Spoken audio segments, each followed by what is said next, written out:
ইন্টারপোলে red alert জারি করতে বলেছি, যেটার ফল হবে একটা অশ্বডিম্ব, ঘোড়ার ডিম। কোনো ফল আসবে না এখান থেকে। এটা আমার চেয়ে ওনারা আরও ভালো জানেন, সবাই জানে, এটার মধ্যে নতুন কিছু নাই। ইন্টারপোলের ওয়েবসাইটে গেলে আপনিও তার রেড অ্যালার্ট দেখতে পারবেন। তাহলে কেন এই নাটকের কি প্রয়োজন? আসসালামু আলাইকুম প্রিয় দর্শক, আজ 17 নভেম্বর, আগামীকাল 18 নভেম্বর। তো 18 নভেম্বরের কথা উল্লেখ করলাম কেন, এই দিনটা নিয়ে কেন আলোচনা হতে পারে সেই বিষয়টি আপনাদের আজকে আমি বলবো। 18 নভেম্বর হচ্ছে সেই দিন, যে দিনটার মধ্যে শেখ হাসিনা সহ 45 জনকে আন্তর্জাতিক অপরাধ ট্রাইব্যুনাল তাদের বিরুদ্ধে যে গ্রেপ্তারি পরোয়ানা জারি করেছিল, সেই জারি করে সরকারের কাছে এবং সংশ্লিষ্ট বিভাগগুলির কাছে বলা হয়েছিল যে এই দিনে 18 তারিখের মধ্যে, 18 নভেম্বরের মধ্যে আদালতে হাজির করতে হবে, মানে ট্রাইব্যুনালের সামনে হাজির করতে হবে। কারণ তাদের বিরুদ্ধে মামলা আছে, তাদের বিরুদ্ধে অভিযোগ আছে, সেই অভিযোগগুলো বিচার হয়তো শুরু হবে। এই জন্য তাদেরকে এই আদালতের সামনে হাজির করতে বলা হয়েছিল, যেন তারা নিজেরা বুঝতে পারে তাদের বিরুদ্ধে কী অভিযোগ এবং কোন অভিযোগের কি জবাব তারা দেবে। এগুলোর জন্য আদালত তো গ্রেফতারি পরোয়ানা জারি করেছে, আদালত তো তাদের হাজির করতে বলেছে, কিন্তু যাদেরকে বলেছে তারা কি ব্যবস্থা নিয়েছে? তারা কি শেখ হাসিনাকে হাজির করতে পারবে 18 তারিখের মধ্যে? মানে আজকে দিনটা শেষ হওয়ার পরেই পারবে যে না, এটা তো আপনিও বুঝেন, আমিও বুঝি। কেন পারবে না?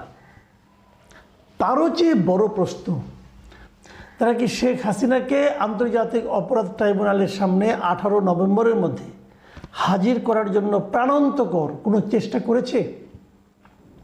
সে ধরনের কোনো চেষ্টা কি আপনারা দেখেছেন? আসেন ওনাদের চেষ্টাগুলি আমরা একটু বোঝার চেষ্টা করি। তার আগে গতকালে একটা ঘটনা বলি। সেই ঘটনাটা হলো, গতকালে ঢাকার একটা 5 স্টার হোটেলে একটা আলোচনা সভা হচ্ছিল। ভারত এবং বাংলাদেশের অনেক লোকজন সেখানে উপস্থিত ছিলেন। আসলে ভারত বাংলাদেশের যে রিলেশনস, মানে সম্পর্ক, এই সম্পর্কটা নিয়ে আলোচনার জন্যই এই অনুষ্ঠানটার আয়োজন করেছিল CGS, centre for governance studies, এরা আয়োজন করেছিল। এটার অনুষ্ঠানটার শিরোনাম ছিল bridging divides, navigating the complexities of India Bangladesh relations. মানে মোদ্দা কথায় বাংলাদেশ ভারতের সম্পর্কের ক্ষেত্রে যে জটিলতাগুলো আছে সেগুলো কীভাবে নিরসন করা যায় এই নিয়ে আলোচনা। ভারতের কিছু এক্সপার্ট ছিল, বাংলাদেশের কিছু এক্সপার্ট ছিল, নানা প্রসঙ্গ নিয়ে বিভিন্নভাবে তারা আলোচনা করেছে। এই আলোচনার এক পর্যায়ে বাংলাদেশের একজন বক্তার পক্ষ থেকে একটা প্রশ্ন ওঠানো হয়েছিল যে শেখ হাসিনাকে ভারত ফেরত দেবে কিনা, অথবা শেখ হাসিনাকে ভারত কিভাবে আশ্রয় দিয়ে রেখেছে। এটাই প্রশ্ন, যে কবে ফেরত পাবো আমরা তাকে, ভারত ফেরত দেবে কিনা। এই প্রশ্নের এক কথায় একটা জবাব দিয়েছে ভারতীয় বিশেষজ্ঞরা, এক্সপার্ট যিনি, বলেছে যে বন্দি বিনিময় চুক্তির আওতায় বাংলাদেশ যে কোনো সময় শেখ হাসিনাকে ফেরত চাইতে পারে। কিন্তু বাংলাদেশ কি সেটা চেয়েছে? এখনও চায়নি। এখন যদি আপনি চান, তারপরে না এটা নিয়ে আলোচনা হবে। আপনি একজনের কাছে কিছু একটা জিনিস চাচ্ছেন, সে দেবে কি দেবে না, আলোচনাটা কখন উঠবে? যখন আপনি চাইবেন। তারপরে আপনারা কি চেয়েছেন? আমাদের এই সরকার কি এখনো পর্যন্ত ভারতের কাছে শেখ হাসিনাকে ফেরত চেয়েছে? এই যে ভারতের বিশেষজ্ঞ যে প্রশ্নটা উত্তরটা দিল, এই উত্তরগুলোর জবাব কি আমাদের কেউ দিতে পেরেছে? পারেনি। এই কারণে আমাদের সরকার তো এখনো পর্যন্ত ভারতের কাছে বলেইনি যে শেখ হাসিনাকে আপনারা ফেরত দেন। দেখুন, বন্দি প্রত্যর্পণ একটা চুক্তি আমাদের সঙ্গে ভারতের হয়েছে 2013 সালে। সেই চুক্তিটা আবার রিভাইজ হয়েছে, নতুন করে আরও কিছু চেঞ্জ করে আরও শক্তিশালী করা হয়েছে 2016 সালে। চুক্তিটা এমন যে আমাদের কোনো অপরাধী যদি ভারতে থাকে, তাকে যদি বিচারের প্রয়োজনে আমাদের দরকার হয়, অথবা তাকে যদি কোনো সাজা দেওয়া হয়, সেই সাজা তার উপরে প্রয়োগ করার জন্য যদি তাকে আমাদের দরকার হয়, তাহলে আমরা ভারতের কাছে চাইতে পারবো যে তাকে আমাদের কাছে ফেরত দাও। একই জিনিস ভারতও পারবে। আমরা কিন্তু এভাবে ভারত থেকে অনেক লোককে দেশে নিয়ে এসেছি, এনে বিচারের আওতায় রেখেছি। আপনাদের মনে আছে নারায়ণগঞ্জের 7 মার্ডার কেস, ওখানে কমিশনার নূর হোসেন ছিল, তাকে কিন্তু আমরা ভারত থেকে এভাবেই নিয়ে এসেছি। আমাদের এখান থেকে উলফার লিডারদেরকে ভারত এভাবে নিয়ে গেছে। কিন্তু কাজে এই চুক্তিটা আমাদের দুই দেশের মধ্যে আছে, চুক্তিটা এখনও বলবৎ আছে।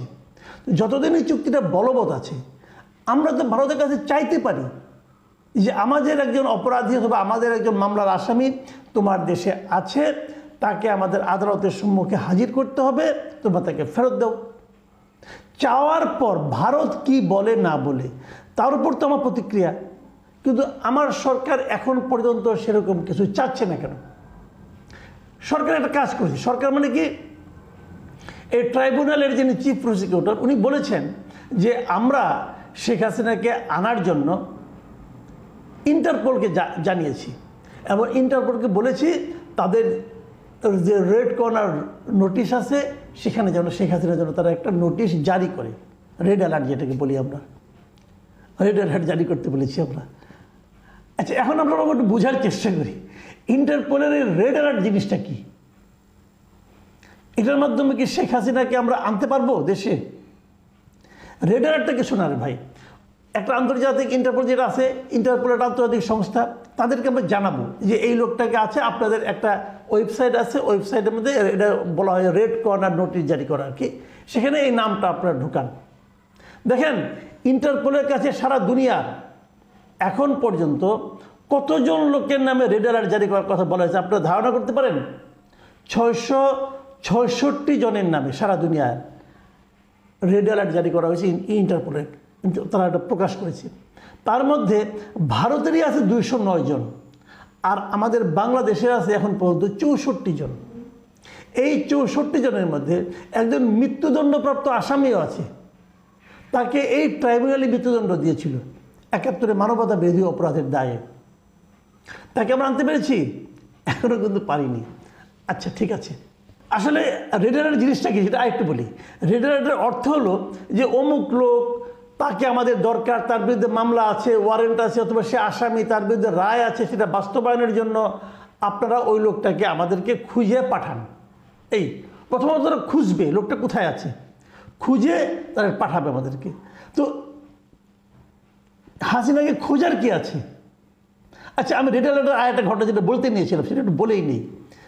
আপনারা কি জানেন বিএনপি যে ভারপ্রাপ্ত চেয়ারম্যান তারেক রহমান, ওনার বিরুদ্ধেও কিন্তু রেড অ্যালার্ট জারি করা হয়েছিল। কে জারি করেছিল? হাসিনা সরকার জারি করেছিল। যে তারেক রহমান 21শে আগস্ট গ্রেনেড হামলা মামলার আসামি, দণ্ডপ্রাপ্ত আসামি, অতএব তার দণ্ড বাস্তবায়নের জন্য তাকে দেশে আনা দরকার, এই মর্মে তারা এই ইন্টারপোলকে বলেছিল রেড অ্যালার্ট জারি করার জন্য। সেটা 2015 সালের কথা।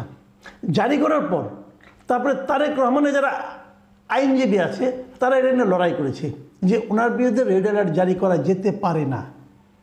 এটা নিয়ে শুনানি হয়েছে, ইন্টারপোলে শুনানি হয়েছে, এবং ইন্টারপোলে শুনানি শুরু হওয়ার পর এটা 2016 সালের 14 মার্চ ইন্টারপোল এই রেড অ্যালার্টটা প্রত্যাহার করে নিয়েছে। ওই কিন্তু না, তারেক রহমানের বিরুদ্ধে রেড অ্যালার্ট প্রত্যাহার করে নেওয়া হলো, এটা রেড অ্যালার্ট হিসাবে থাকতে পারে না। তো যে জিনিসটা ইন্টারপোল প্রত্যাহার করে নিয়েছে, এখন শেখ হাসিনাটা কি প্রত্যাহার হতে পারে না? এটা হতে পারে। তারেক রহমানকে তো হাসিনা গভর্নমেন্ট মানে যাবজ্জীবন কারাদণ্ড প্রাপ্ত আসামি হিসেবে অভিহিত করেছিল, বাংলাদেশের আদালতে বিচার হয়েছিল। শেখ হাসিনার বিরুদ্ধে বিচার এখনো হয়নি, বিচার শুরুই হয়নি। তো এটা তো ইন্টারপোলের কাছে আরও কম গুরুত্বপূর্ণ হবে। তাহলে কী হবে? এখন শেখ হাসিনার পক্ষে কেউ না কেউ যে সেটা মামলা করবে, শুনানি হবে, রেড অ্যালার্ট প্রত্যাহার হয়ে যাবে। এই কাজ হতে হতে 3 বছর 2 বছর লেগে যাবে। তাহলে এই সরকার কি আসলেই শেখ হাসিনাকে দেশে ফেরানোর ব্যাপারে আন্তরিক? আর রেড অ্যালার্টে কী করবে? তারা খুঁজে দেখবে কোন দেশে আছে। এটা তো খোঁজাখুঁজির কোনো দরকার নাই। ভারত তো একদিনের জন্য অস্বীকার করে নাই যে শেখ হাসিনা তাদের এখানে আছে। শেখ হাসিনা 5ই আগস্ট এই দেশ ছেড়ে চলে গেল। 6ই আগস্ট মানে পরের দিন ভারতের পররাষ্ট্রমন্ত্রী এস জয়শঙ্কর উনি ভারতের লোকসভায় এবং রাজ্যসভায় উভয় সভায় বিবৃতি দিয়ে জানালেন যে স্বল্পকালীন একটা নোটিশে শেখ হাসিনা ভারতে এসেছে। তারপর শেখ হাসিনা যে ভারতে আছে এটা তো ভারত সরকার অফিসিয়ালি বাংলাদেশকেও জানিয়েছে। তাহলে তিনি কোথায় আছেন এটা খোঁজার জন্য ইন্টারপোলের শরণাপন্ন হওয়ার কি যুক্তি আছে ভাই? ভারতকে বললেই হয়, আমার একটা লোক তোমার কাছে আছে, তার বিরুদ্ধে মামলা হয়েছে, তাকে আমাদের দরকার, বন্দি প্রত্যর্পণ চুক্তির আওতায় আমরা তাকে ফেরত চাই। বলে দেখেন আপনি, বিষয়টা আপনাদের একটা উদাহরণ দিয়ে বুঝাই। ধরা যাক আপনার একটা জিনিস আপনার বাড়ির পশ্চিমের ঘরে রয়েছে, আপনি জানেন, আপনি তারপরে বিদেশি একজন লোককে এনে অথবা আরও গুরুত্বপূর্ণ একজন লোককে দায়িত্ব দিলেন, দিয়ে বললেন যে ভাই দেখেন তো জিনিসটা কোথায় হারিয়ে গেল। উনি কী করবেন? উনি সবগুলি ঘরের লোক পাঠাবেন, এ তোমরা দেখো, খুঁজে দেখো।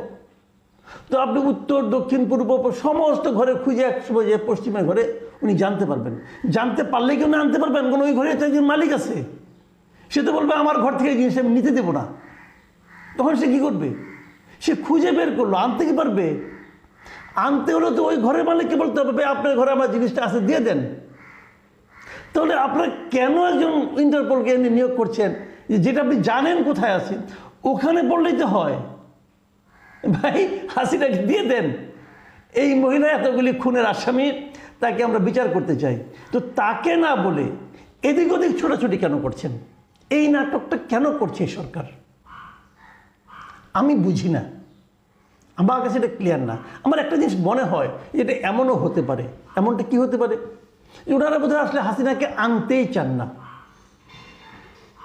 ওনারা মানুষকে বোঝাচ্ছেন যে আমরা আনার চেষ্টা করছি, আনতে তো একটু সময় লাগবে। দেখেন না, ইন্টারপোলে রেড অ্যালার্ট জারি করতে বলেছি, যেটার ফল হবে একটা অশ্বডিম্ব, ঘোড়ার ডিম, কোনো ফল আসবে না এখান থেকে। এটা আমার চেয়ে ওনারা আরও ভালো জানেন, সবাই জানে, এটার মধ্যে নতুন কিছু নাই। ইন্টারপোলের ওয়েবসাইটে গেলে আপনিও তার রেড অ্যালার্ট দেখতে পারবেন। তাহলে কেন এই নাটকের কি প্রয়োজন? প্রিয় দর্শক, আমরা শেখ হাসিনাকে ফেরত চাই, তাকে বিচারের মুখোমুখি করতে চাই। সে যা যা অপরাধ করেছে প্রত্যেকটা অপরাধের বিচার করতে হবে। আমরা শেখ হাসিনাকে ফেরত আনা নিয়ে নাটক চাই না। সরকারকে অনুরোধ করছি, প্লিজ নাটক করবেন না, এদেশের মানুষকে মূর্খ মনে করবেন না। তারা বোঝে কোনটা নাটক আর কোনটা প্রকৃতভাবেই একটা আন্তরিক প্রচেষ্টা। প্রিয় দর্শক, এখন এই পর্যন্তই। আল্লাহ হাফেজ।